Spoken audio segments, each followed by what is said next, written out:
Hey there, welcome to the Literary Escapes podcast. I'm Becki, and I'm glad you're here today. If you're a fan of books that give you an escape or let you explore other cultures, then you're definitely in the right place. So I'm glad you've joined us today. Stick around, we've got a great author interview for you, so let's jump right in. I am so excited to have Meg Tilly with us, and welcome, Meg. Thank you. Thanks so much. I'm really happy to be here. So I've got a lot of questions here, so I'm going to go ahead and jump in. So you started acting fairly young, right?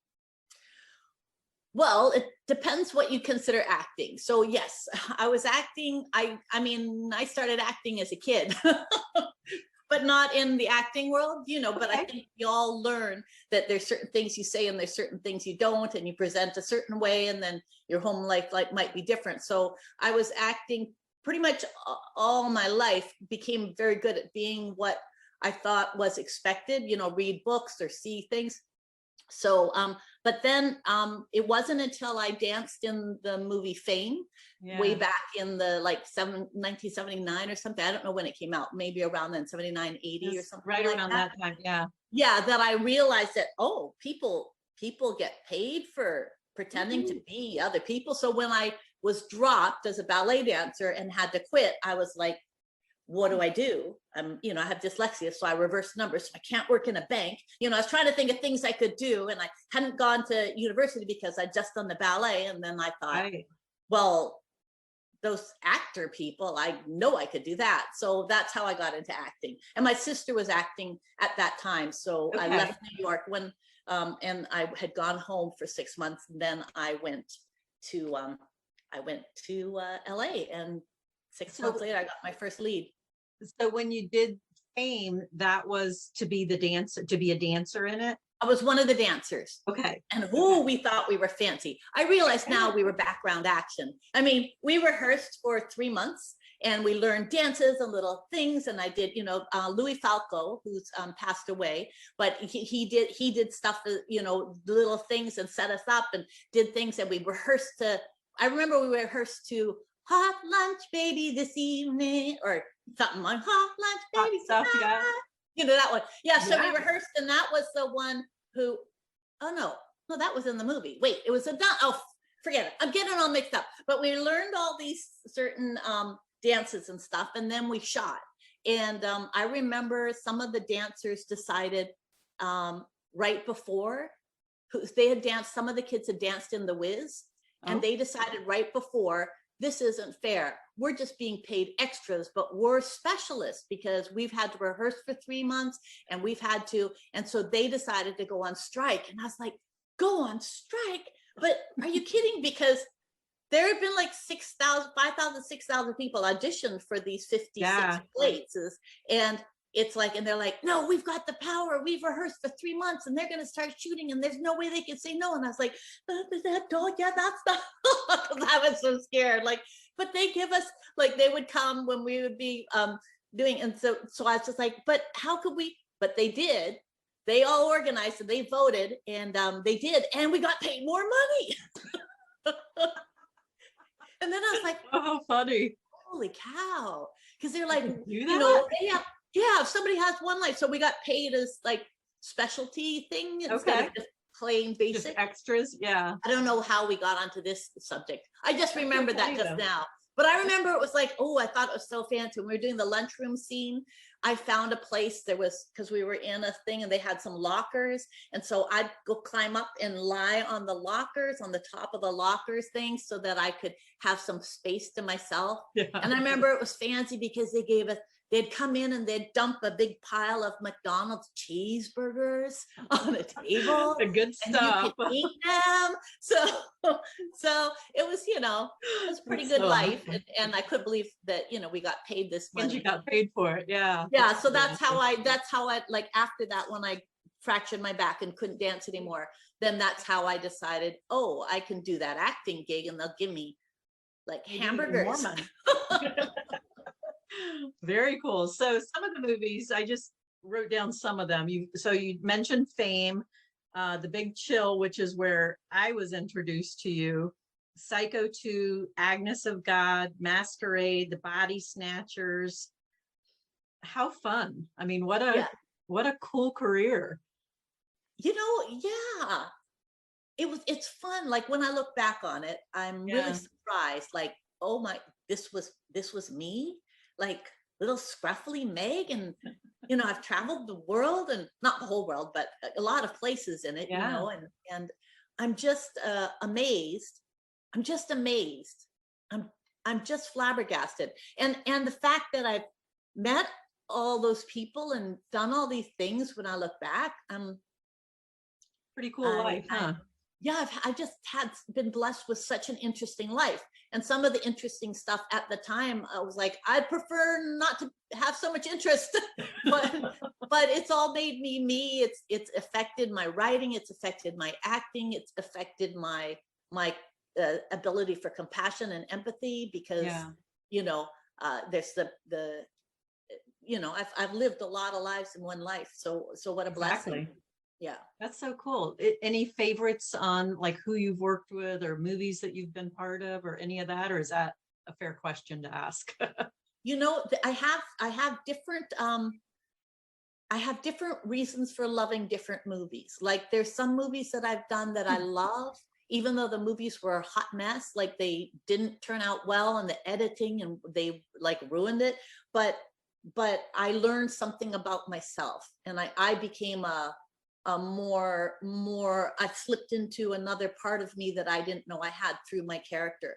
So there's some that are like that, and then there's some that were just so like maybe like on one, I fell madly in love for the first time in my life. So that movie Valmont was not successful, but it holds a very warm part in my heart, because this relationship that's now, we aren't together, but we had a son, and we've it's oh my gosh, it's 33 years later, almost 34, and we're still very good friends. Awesome. So it's like that was a gift to me. The movie Sure. dive bombed because the Dangerous Liaisons came out the year before, or then there might be one where something really bad happened on it, but out of that came a change in my life, or came I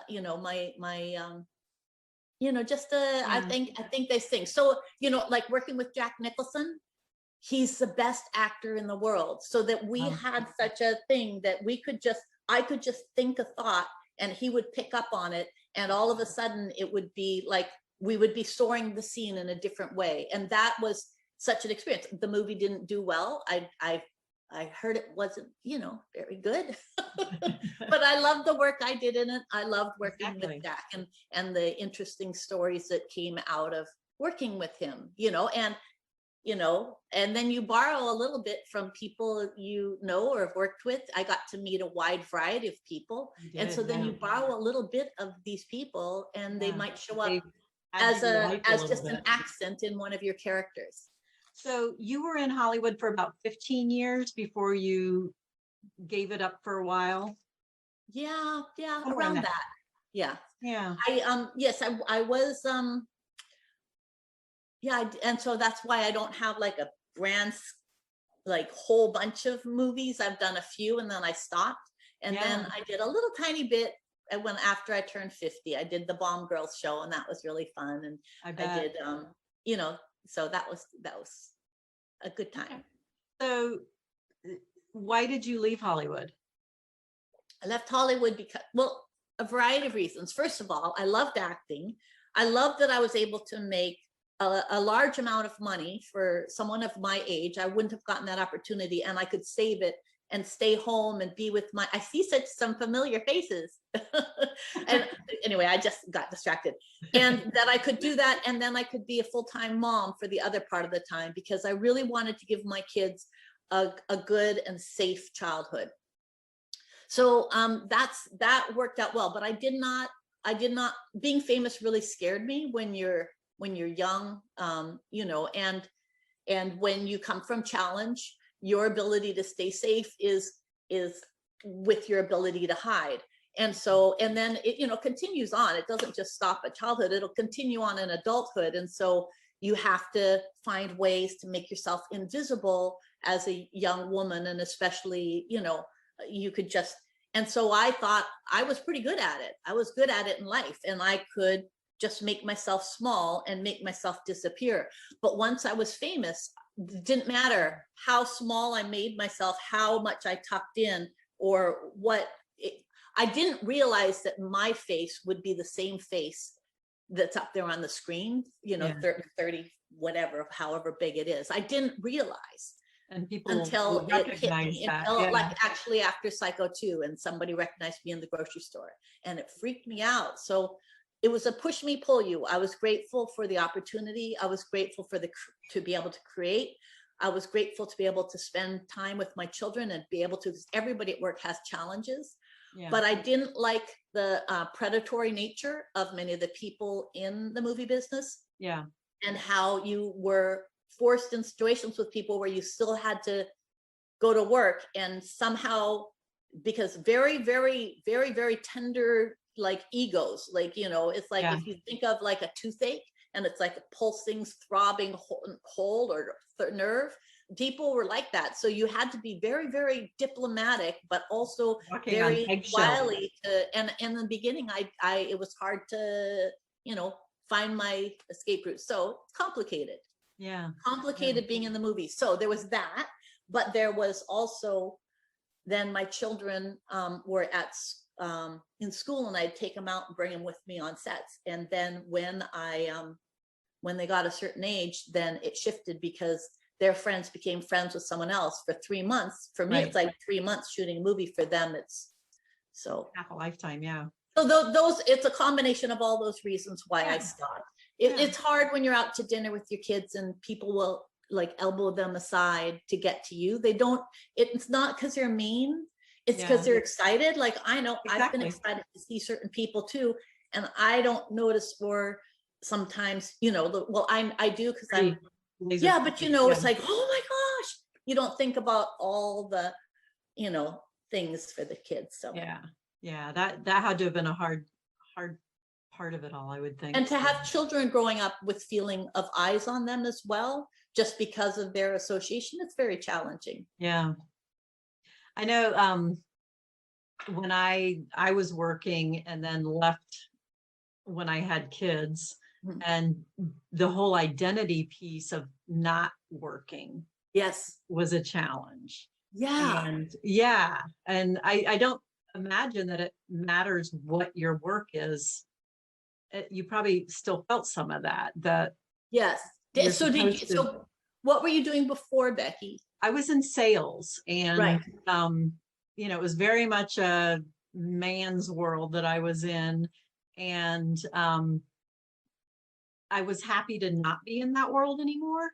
But at the same time, it felt really weird to not be working. And I loved being able to stay home with my kids. That was such a gift. But it felt weird to not work. And to have the salary, like I'm earning this salary coming in.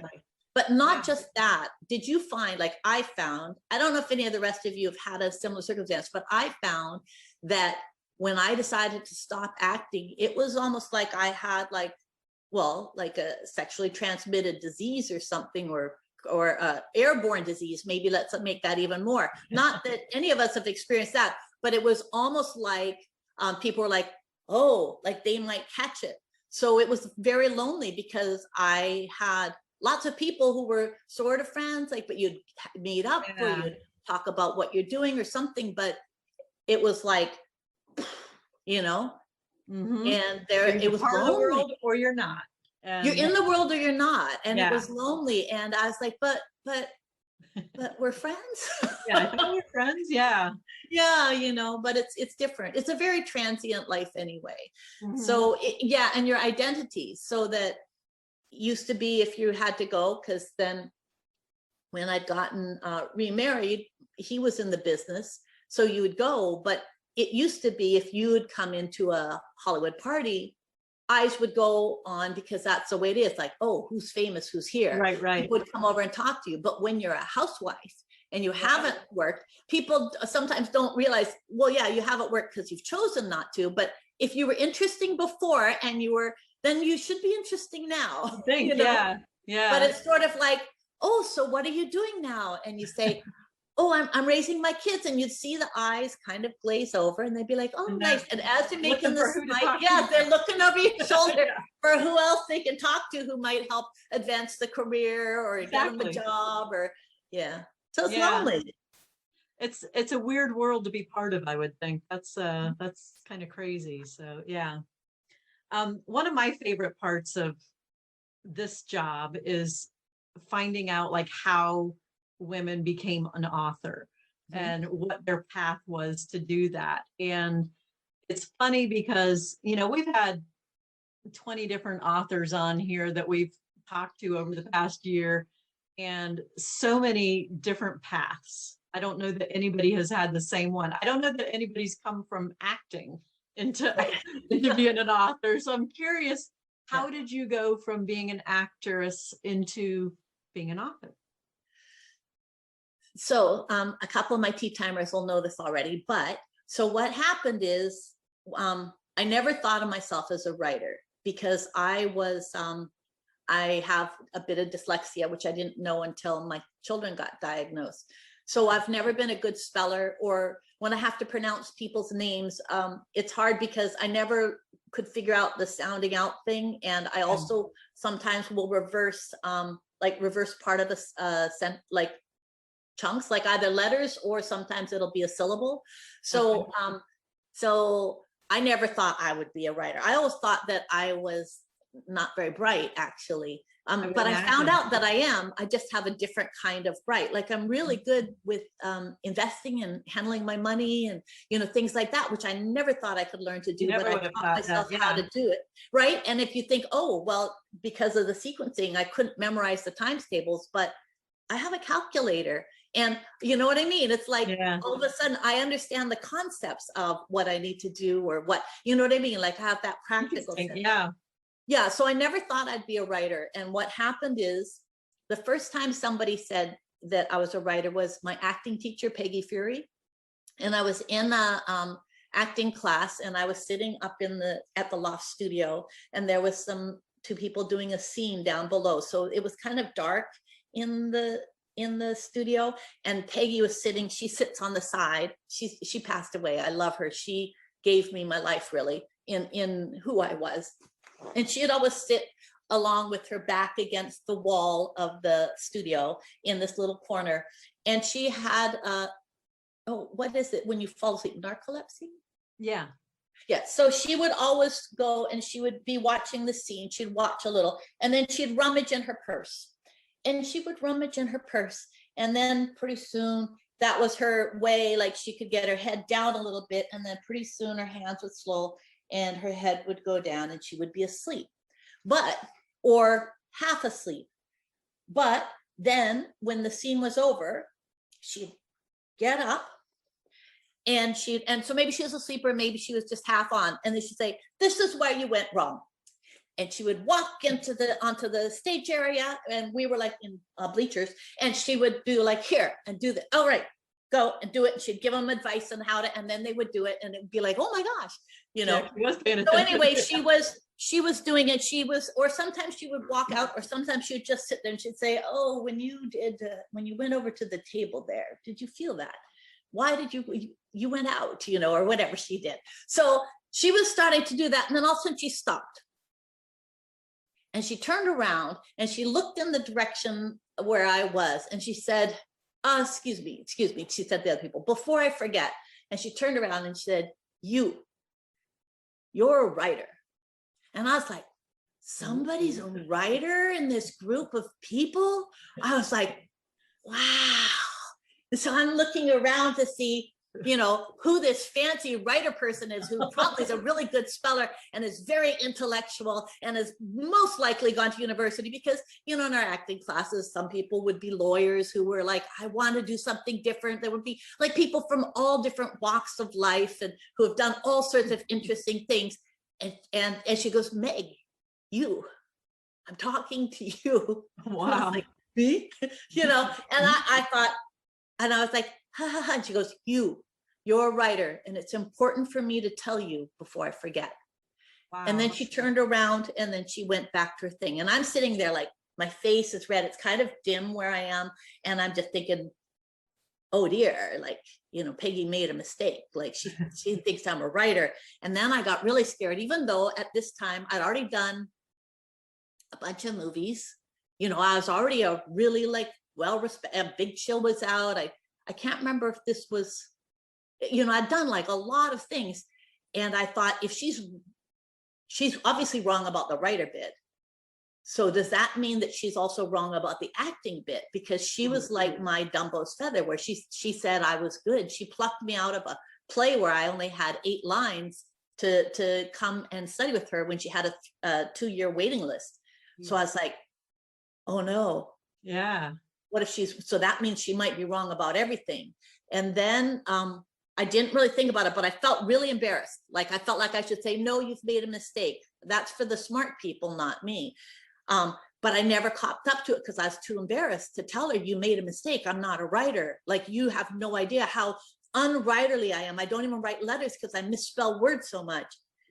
And then she passed away a while later. And it was a little bit after that I started writing, but I didn't even know I was writing. I just was putting down memories because my kids had gotten to the age that I was when my mom married my stepdad and bad things started happening. So I just felt like when I'd see them, I'd see myself. And all of a sudden I had all these questions like, what, like, why? So I started writing down memories, and I still wasn't a writer. That was my first book. And I didn't feel like I was a writer until I've been asked to be keynote speaker at, what was it? I can't remember, but it's a reading thing in Toronto, in Ontario. And it's a wonderful, like, big conference thing that they do, about love of reading or something like that, like that. And I was asked to be keynote speaker, and I've done lots of talks and stuff like that. And I was talking about my path and this and that. And it was my fifth published book, like traditionally published book. And all of a sudden I realized, like right in the middle of that talk, I realized, love of reading, I think it's called. I realized, oh my gosh, I am a writer. Like, I'm a writer.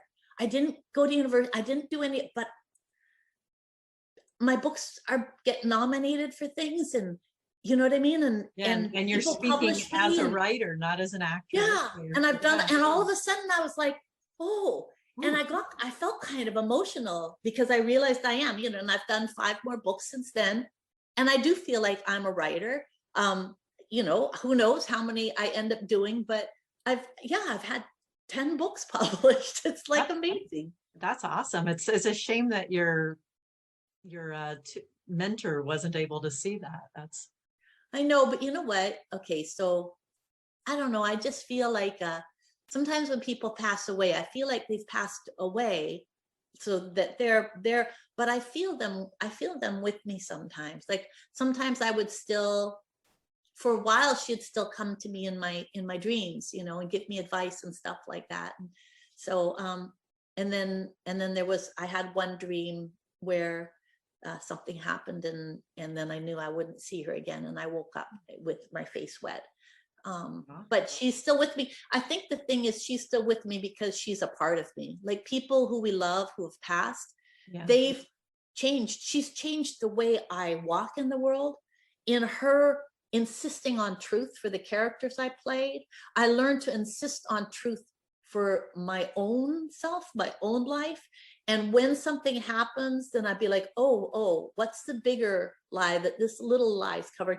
So it's given, I can feel down where it's like, oh, this feels wrong, or this, I always had but now I have learned so well where things are, that she's just given me so much, and I'm forever grateful. And I do feel like, in one way that a person continues to live on is if in some way you can take a little bit of what she's given you and you've learned and just pass it on, whether people pick it up and be like, oh, I'm gonna put that in my little basket of tools, or they don't, that's okay. But you just take maybe her generosity and carry it forward. Yeah. So in a way, she still does live through everybody that she touched, I believe. And I'm sure she touches your books also. Yeah, yeah. Because Well, she's I would never have written. I mean, well, no, I Exactly, didn't yeah. start writing because of her, but it was very prophetic. And I don't know, she, we didn't know that she was sick, but she did. And I think that she, like another time, she turned around and said something really amazing to me. And I didn't know, but she was, so. How nice of her to share these things, knowing that you needed to hear it and that her time was limited. So Yeah, that was gracious of her. So what was your first books genre wise? it was fiction, but it was really my memories, because I wasn't actually a writer then. So I just wrote down memories, and then those memories connected to other memories, and pretty soon I'd written a book about my childhood, as I remember it. Everybody will have different memories, but what I remember, but I sold it as fiction, because at that point I was very famous. I was Meg Tilly, like now I'm Meg, but I'm always, I guess, Meg Tilly, but I was Meg Tilly, where people would chase me into the bathroom, and or lots of, so I wasn't prepared to say that this was your life. Yeah. Was it cathartic to write? It was terrifying to write. But it was like I felt like I didn't have a choice not to write it. It was terrifying, and it was a relief, and I had small children. So I had I was I had a brand new baby to deal with, and a relationship that was breaking apart, and my other two children. And so it was, I just wrote it in snatches, little bit after the children went to bed. Or if I took one to like a Taekwondo class, I would go down and write for 45 minutes. I was just grabbing, and it was my conversation at night. I never expected to publish. I never expected to be a writer. I mean, looking back now, like at that point, I never would have looked and said, oh my gosh, you've done like 10 books. I know some people do lots, but it takes me a long time to write a book. And even longer when I was doing, that kind of heavy personal stuff. Yeah, the ones now, they just take me around a year and a half to write the romantic suspense, but it's really fun.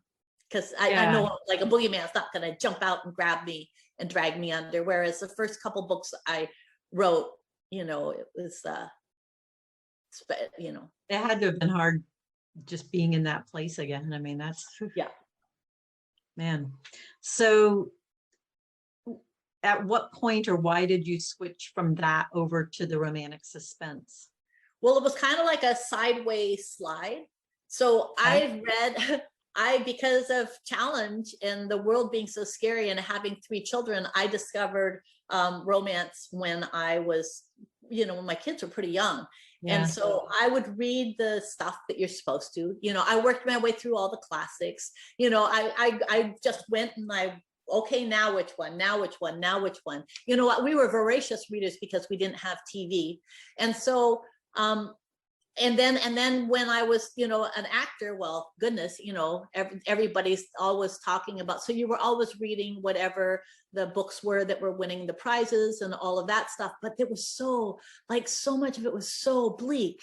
And so, even though that's what I wrote in the beginning, but they were so like, that your heart just hurt. And then you'd look at your kids and you think like, I'm bringing you into this world where people are just, so then I, when I found, I think it was a Jane Ann Chris, but it was her as Amanda Quick. I think it was her book Mistress, or I think that might've been one of my first ones. And I read that and I was like, this is fun. And there's a roller coaster ride, but it's a gentle roller coaster ride. There's a few dead bodies, but you have this sort of like, what's gonna happen, and it's gonna be happy at the end, although I didn't, but it was. And I was really like, oh my gosh, you mean the person doesn't throw themselves on the tracks and to get the train run over at the end?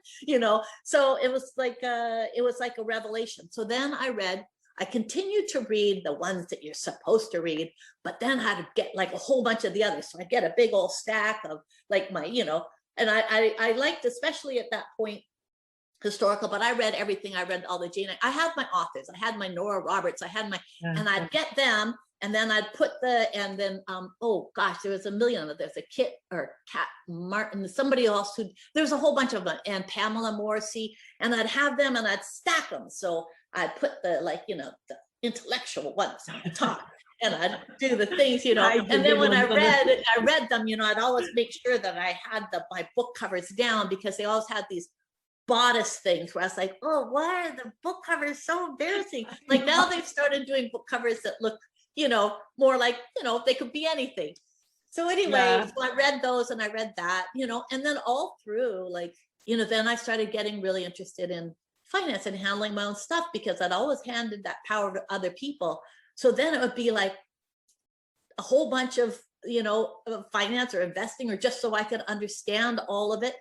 And then romances. So it was like really, so sometimes people think, oh, people who read romance, oh, but that's just not true, because it's like you're choosing, okay, I want to know that when I finish this, that I'm gonna, but some isn't satisfying and some are. So you want to be careful about who you choose, because some's just not good at all. Some is just written to just write something. And so you'll find your authors that touch that sweet spot for you. And agreed. So how did you meet? Oh, how did I get into writing it? Oh, oh yeah, this is what happens when you talk with me. So what happened is, my beloved friend, his brother had died, and we said, come stay with us, because he was grieving mightily. So he hopped on a plane and came to stay with us. And he's around 20 years older than me. And he was so sad. I'd never seen him. So of course, because his beloved brother died. Yeah.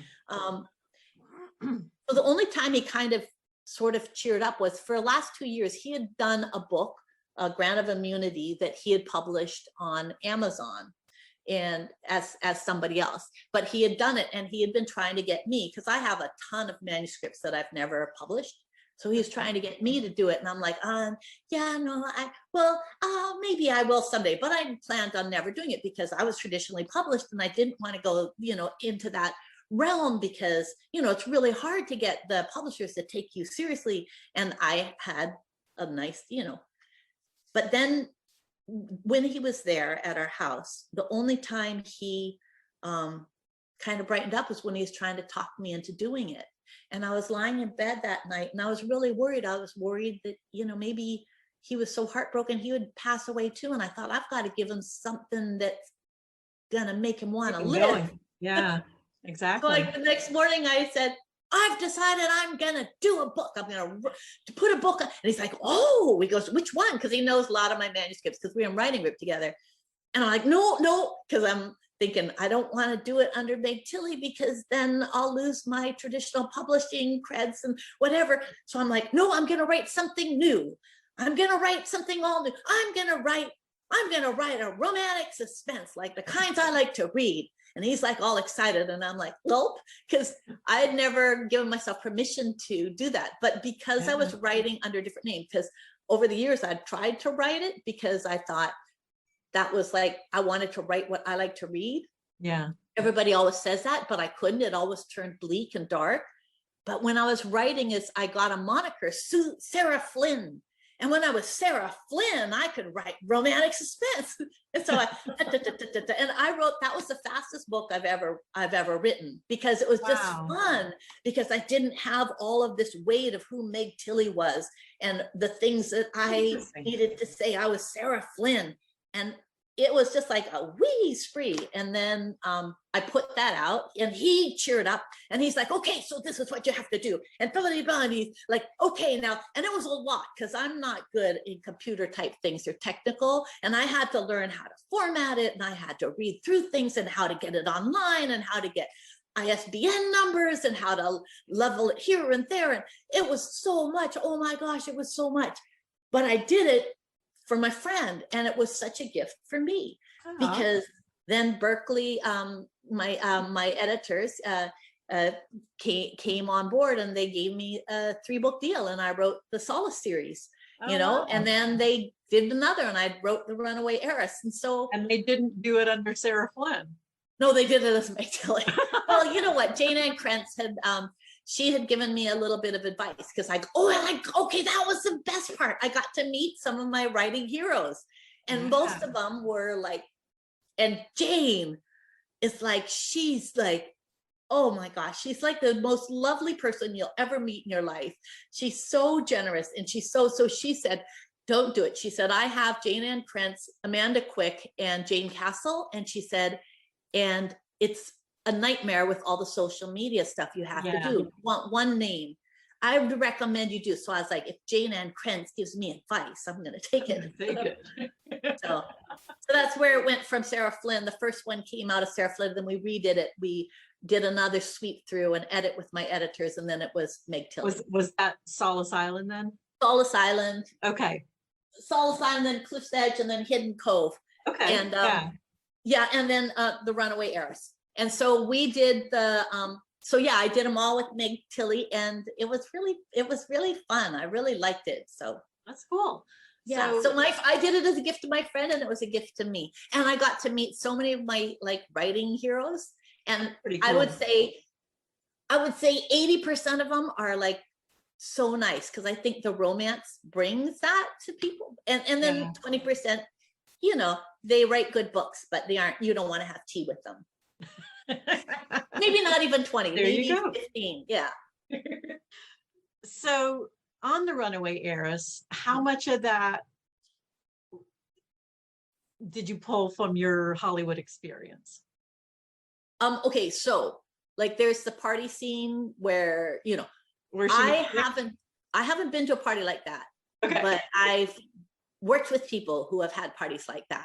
And then there's certain things where you would hear about and you'd be like, oh my gosh, they did that, you know, and then, you know, the guy's like, what are you doing? And threw them out of the party with, you know, with this thing flopping out. And, you know, it's like, so there's, you'd hear all the stuff, but I was a mother. So I had children, I would do my work and I would go home. I didn't do all of that, but it definitely did exist. So I pulled a bit of that. I started off the Mick character. She had several characters before I settled on Mick. And it was in several different places until she landed there, because I write and I rewrite. But I did base him on a person that I knew.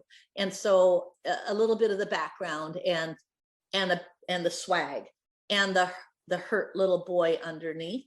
But then once he became Mick, I had to tone down some things, and then he just took off on his own. But I lots of times use, and I also did use the guy Philip, I think.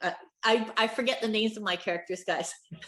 But anyway, you know, the lawyer guy who I based Philip, him on, I think it was. Yeah, Philip, that's what I thought it was. I said Philip, but I said it like Philip in case it wasn't right. So so you'd hear kind of like a name and you just put the right one in, but it was the right name. So I based him on someone I knew as well, and then he took off. So you base people on, all my females are partly based on a part of me or some of me, but you base it on, and then they take off and they take their own personality. So it's sort of like acting, when you take a bit of yourself that knows a little bit of that person's life, or a little bit of that person's, and then you think, and then you just kind of work it until it just inhabits you all and becomes a whole body. So you do that. Every character you write is, you take a little bit of someone you know, or somebody you know, like Kevin, the ex-husband. You know, take a little bit of, you know, people, and it's really fun because you can knock off people who have done you wrong. You can just change the name just a little bit. I know Janice is like, but, or, you know, you can put a name, you can use somebody's name. who, just as like, it's childish. Yes, I know it's childish, but you can use, the first name, or, just change the initial on the first name and the last name. And then you can be like, oh, this dickhead, so it's really satisfying. That's so funny. I was talking to an author the other day who writes medical murder mysteries. Yeah. And she said the same thing. She said it's so satisfying to kill off these people that I really didn't enjoy working with. And it doesn't harm anybody, right? Exactly. It's like you take your creative juices from whichever way they come. Yeah. Yeah. So when you write, do you start with like an outline, or does it just kind of go? I write like, okay, so I can have a kind of an idea, but the outline thing, I've tried it. I write an outline. I'm like, okay, this is going to be, I can do quite extensive ones. Sometimes I've tried where I've had maybe 50 pages of, okay, this person connects and this person and this person, and you do it, and then you go, and then it just takes a different turn. So that's unfortunately the way my one goes. Is I'm more so. I think I have to do way more drafts than other authors, because I know authors who write great books who are like, this is what it's going to be, and they will do what I did, but they actually follow it. Stick to it. Yeah. Whereas I'm like, I'm trying to, but then all of a sudden it's like, it doesn't feel right in my gut. Like, no, this, because until you know who the people are and have spent some time, how can I know then how they're going to respond in a certain circumstance? So you can have something that you're like, okay, this is going to happen, and it happens, and the person responds in a totally different way than you expect, which happens in life all the time. Like, you think you're having a reasonable conversation with your husband, and you're just bringing, and then he's like, what? You're like, whoa. So that's the way life is, and that's the way it is when I'm writing as well. What was your question? Okay. I like that characters kind of take on a life of their own, and they really do, and they steer the story. They do, and you try to steer them back. When I try to, then it's like, and when I try to impose something on the story, then that's when I get in trouble, and that's when I'll write a manuscript where maybe it wasn't one that because I keep on trying to, and it's just uncomfortable. Yeah. So you had mentioned earlier that you've done a lot of traveling in your life. Where have been some of your favorite places that you've been to? Well, it's kind of, it's sort of wrapped up, because I know this is a travel book club. It's sort of wrapped up though in memories, right? So of course I'm going to have like, and memories, sometimes the memories are not good memories, some of them, but there are like, I don't know why, I just flashed to Texas. My ex, who was my husband at the time, was doing a job there, and I had a lot of time to myself, and I just remember driving, and the beauty of the flat land, and the topography would change, but it was subtle, and the color of the dirt, and the sparseness of it. And I just remember being able to drive, and that sense of freedom, for everything was far away, to just have the quiet of the interior of the car to myself, with 4 children, and my ex, who was a very challenging relationship. This sense of, and the wind, and the windows open, and the smell of the different smell of the air, and just that moment of freedom. Now, I don't know why I thought of that, but and the heat and the dust, I just felt like when I would drive, and people would go by, and they'd be driving, and they'd be reading a book. I remember seeing this guy reading a paperback book as he drove, because it's just like a great road. It's such a long road, nobody's on it usually. And he passed me, and so it's like, so that's like but I don't know why I thought of that, because it wasn't a happy time. It wasn't but I just remember. And then I think probably because when you'd go to a steakhouse, because the steak would cover the entire plate, and I'd never seen that in my life. So maybe it was the child in me that was always hungry, that's like, they give you a steak that covers the plate. So, and I don't know if they do that now, because that was a long time ago. But I've also flashed to being in Paris, and shooting Valmont, and just the being in love and being in Provence. And so we had little places throughout France where we shot. And I just remember I would go to the local, what I loved there is, which was so different to me with my North American upbringing, is you go to this, like, it's a little town, like if in your Provence, and I would walk there, and you'd go to get your fresh bread at the bakery, and you'd go at the, and then you'd go and you'd say, okay, and you'd look in the butcher shop, or you'd look in the fish shop, which was, they were all in, and you decide what to do, and you'd go and you get the fruit. And I found that the fruits and vegetables just had more of a aroma or flavor than in North America, and I don't know why. So that was really special. Or remembering being in Czechoslovakia, and it was communist bloc, the communists were in there, and how different it was, how we were surrounded by Secret Service because Miloš had defected from Czechoslovakia.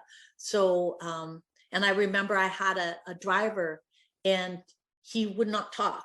He would drive, but he was obviously, secret KGB. But then gradually, I got him to defrost. I got him to have a couple, a little bit of, and then he taught me a couple words of Czechoslovakia. But then one day, there was ice on the parking lot, and we pretended we were skaters, and then he was let go.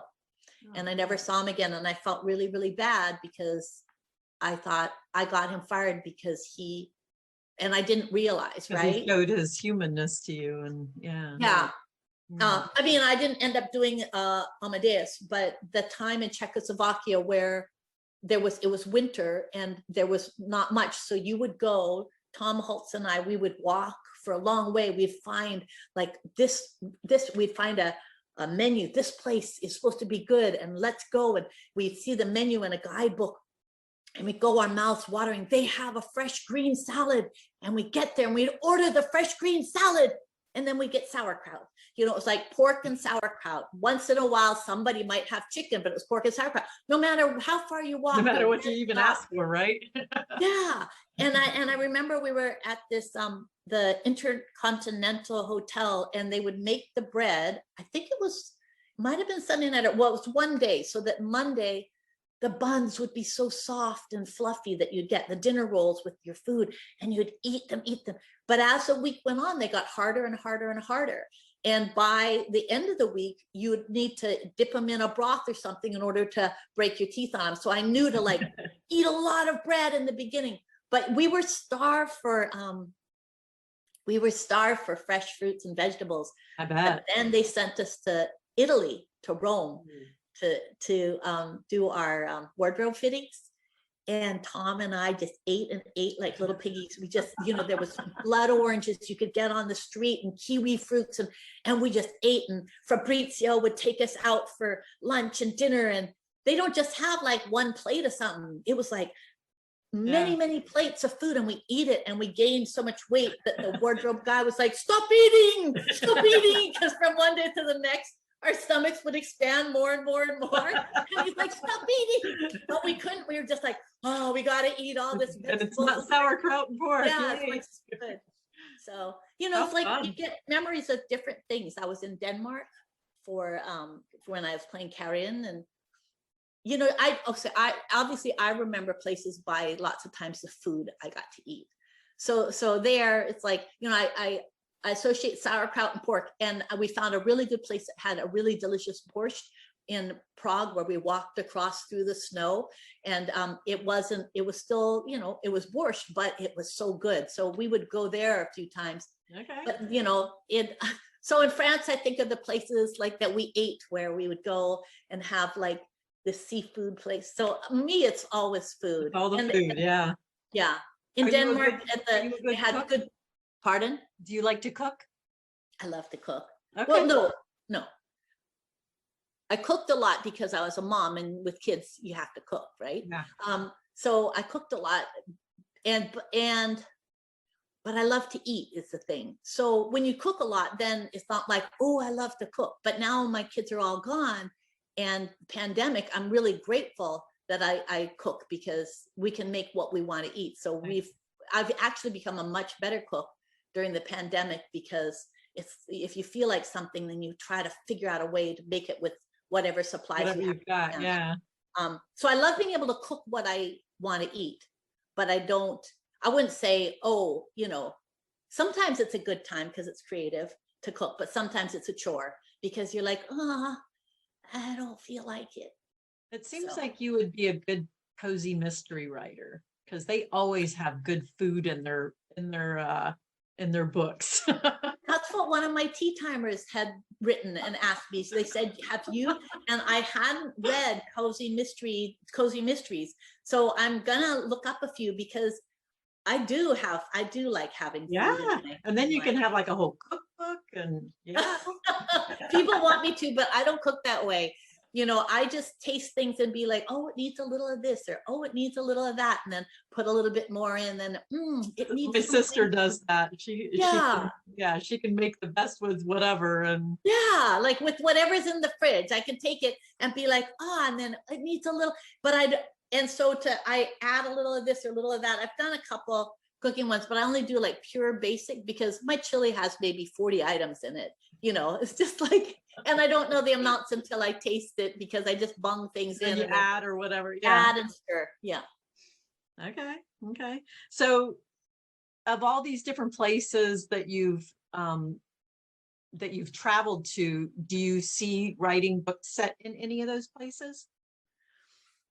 Well, I've written books set in places that I actually haven't been. The Google, like, you can do research on things, but you can also go to Google Maps, and it, like with the runaway heiress, when I found the little town that she was in, then I was like, I tried to look for where it starts, where she lives. So you have to decide where they live. You look up, so you do research on different areas. And then I tried to think, okay, how many days would she run for, when she's running?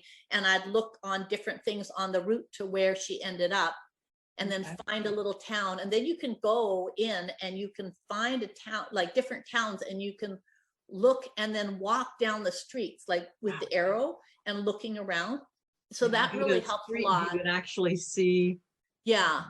And I guess, and I've traveled in so many different places, but the thing is that if you're writing contemporary, you really want to be able to do justice to it, or to be, so, part of you thinks, oh, people who live, but I guess why not?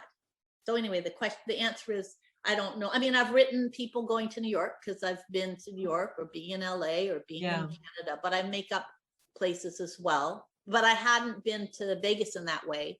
I did a lot of research for the Vegas part, for those who have read it, for that part on, and I went in and I'd go in, and they have pictures. So you could look at pictures that people have, but you can also kind of look at the things and how does it all work. So you get to travel a lot in your writing. It's just go down a rabbit hole, really, And then I saw pictures of, who was that actor who did I Am a Wolf, or whatever, from Moonstruck. Nick. I'm not sure. Oh, she's saying Cage. Okay. Name. You guys know from Moonstruck, the guy. Leaving Las Vegas.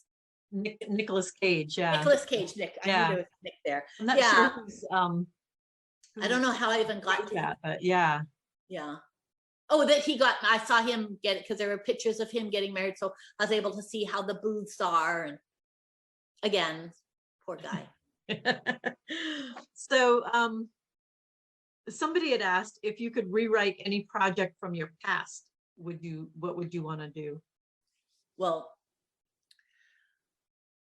I have a manuscript that I love, that I started reworking, because I never sent it out. But as I started reworking it to try to fit with with what I know now, like every book you learn a little bit more about writing. So right now I'm like, is this the wrong move? Like, that you never sent it out? Like, do you just, because I was like, well, I could have an editor and put it out, but then, or send it out to my editors who had notes on it, and I'm doing those, but then I'm like, or should you just say, I wrote it and I learned from it, like a relationship? I get worried that, so there's a bunch I have. So right now I have several different manuscripts open on my desk, and I'm trying to, I write on one and I've got a bunch of pages on one and another, but I haven't settled, which is really bad. I'm going through a period of like, what? And I think I was chugging along. I think that, having this new wave, it's like scattered me again. And it's like, focus, but it's sort of like, okay, we're starting to get out and we're going to be doing, and then it's like, whoa, slam. Whoa. Yeah. And it's been, this is how it was like at the beginning too, where it's like, okay, what do we, so I'm writing to keep my writing thing going, but I'm not sure. So I was reworking that, and my tea timers know. I was like, yay. And I know it's right because I'm writing notes and I'm doing this and I'm doing that. And now I'm like, but maybe I'm trying to shape an old boyfriend into what you need now, and it might be something different. And is it enough to have written many drafts? Like that one I've written over so many times, and I'm like, it's good enough that it's like, it's not the kind of book maybe that people read now the way it is now, because it's an ensemble and people want more of a direct story because we have so many things distracting us, right? So they maybe don't want all those points of view, but when you take out those points of view, that was why I wrote the book. So have I revisited? Yes, I've been revisiting right now, and I'm like, is this wise?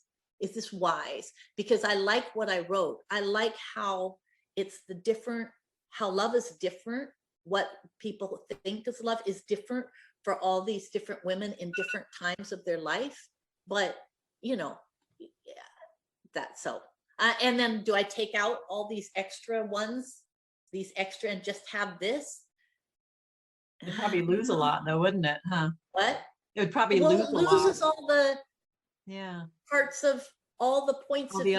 Okay, so it's like points of view of what's going on from different points of view, right? Which these people are connected sort of in different ways, but they all are seeing it different. And that's what I wrote, right? So if I take it out and just make it a relationship story. That sounds interesting. Instead of the passing of time and the different, so that's where I was like, I was trying to do that. And then I'm like, I don't know if I want to. And then I thought, maybe it's just good enough that I wrote it and I never put it out there, because I don't know that people have the patience for that kind of mosaic of, and I also think, it's neither nor. My romantic suspense people might be like, where's my romantic suspense? and my literary readers might be like, what? But it's pretty, everybody ends up pretty, in a better place than they were, or a different place. You know what I mean? Like they've come to some kind of peace, and that's not, you end up like, in the trenches in literary. So exactly. You gotta be gut wrenching. Right. So I don't know what to do with that. But anyway, that's an interesting question because I'm struggling with that right now. So that's interesting. Yeah. Have you ever written a movie script? Yes. Okay. Actually, a movie script that I wrote a movie script several times over, and but they're making it, but not the one I did, because the person who they got to direct it is also a writer, and so he rewrote it. So I won't be getting credit, but so first I was like, but then I thought, you know what, it wouldn't have been made if I hadn't done those drafts of it, and I got paid to do it twice. So I have to just kind of let that go. But I find, and I've sold one of the Winnetka Road episodes I wrote. I've sold a bunch of, maybe, I don't know, 7, 8 scripts to movies, but they don't. Here's the thing. You do it and then they don't get made. But one of my ones that I did, like there were scenes lifted out of Power Man, a movie, and put into a very, very successful action film, which I will not say, but like, where so much so that I wrote this for my little boy, and he nudged me when we watched this film. And he goes, "Mom, that's from Power Man." And then again, "Oh, Mom, another one from Power Man." And he was so excited, and I was like, but I won't say which one, but it was disheartening to say the least, because they didn't give mine a go. But entire scenes with the exact dialogue and exact things. Oh, that happen. wow. Yeah. So I'm not as excited about doing. I've been asked to do some because I've done it for so long. But Yeah. my first book, Singing Songs, was sold and script was done, but it wasn't made into a movie. Porcupine, my whatever YA book, that was Okay. made into a script, but most of them don't get made into movies. That's so curious. Yeah. Yeah. And I guess when they buy it, they can do whatever they want to with it or They not. can, they can do whatever they want. They can do whatever they want. And I'm so curious.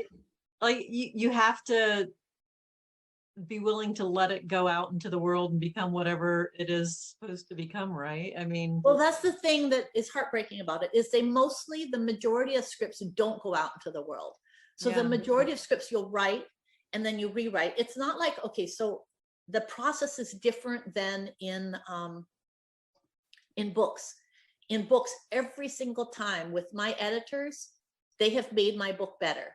Their questions and comments, and then you do it, you address them, it makes the book better and it makes the book shine. And every single draft you do, because you do around 4 them after your drafts that you've done yourself, 5 sometimes, it makes it shine. But with a script, you get different executives, and executives get sacked and other ones come on, and every single time they just well, what about if we, and they throw it out, and you have to kind of start from ground zero.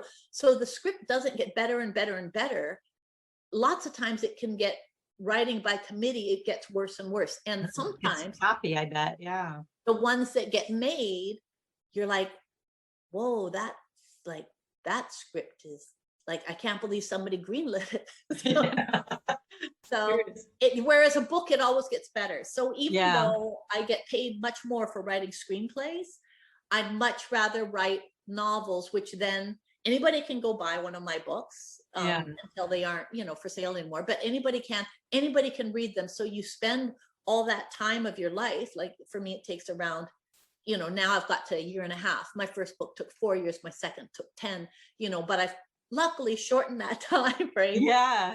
So, if I'm going to give up a year and a half of my life, for me, I'm in the lucky position that I don't have to do what gives me the most monetary. I can do what's going to be out there so that I can offer it to people who want to read my books.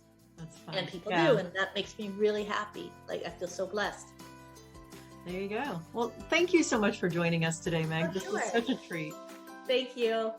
Take care. Bye. Bye.